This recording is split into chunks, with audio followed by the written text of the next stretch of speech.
السلام علیکم ورحمۃ اللہ وبرکاتہ۔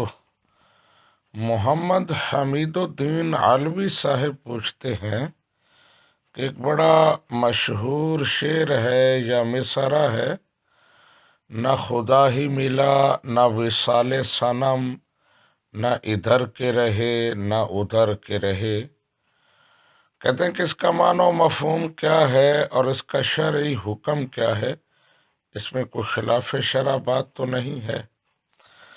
جی، محمد حمید الدین علوی صاحب قرآن و سنت اور شرعی اصولوں کی روشنی میں جو کچھ مجھے سمجھ آتا ہے، اس شعر میں کوئی خلاف شرع بات نہیں ہے،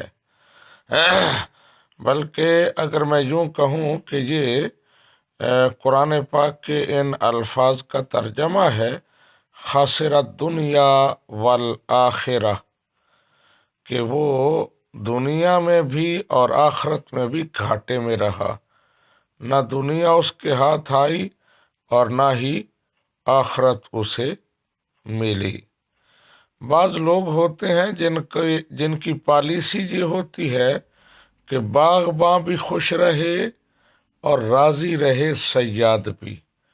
ان کا ایک طرف تو بتوں کے ساتھ یارانہ ہوتا ہے اور دوسری طرف وہ اللہ سبحانہ و تعالیٰ سے محبت کے دعوے دار بھی ہوتے ہیں۔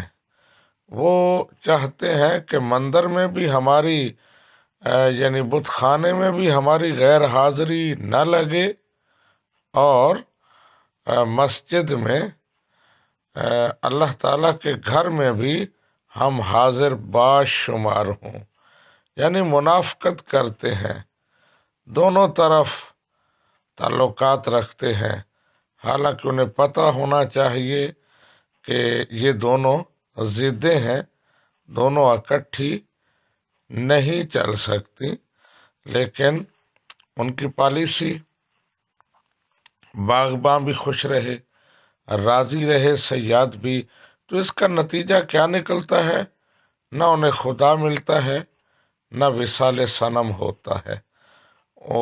تو یہ ایک محاورے کے انداز میں منافقت کا انجام اس شعر میں بتایا گیا ہے، اور بتانا یہ مقصود ہے کہ یک در گیر و محکم گیر، ایک ہی دروازے پر بیٹھو اور مضبوطی کے ساتھ بیٹھو، در در کی ٹھوکریں نہ کھاؤ ورنہ کہیں کے بھی نہیں رہو گے۔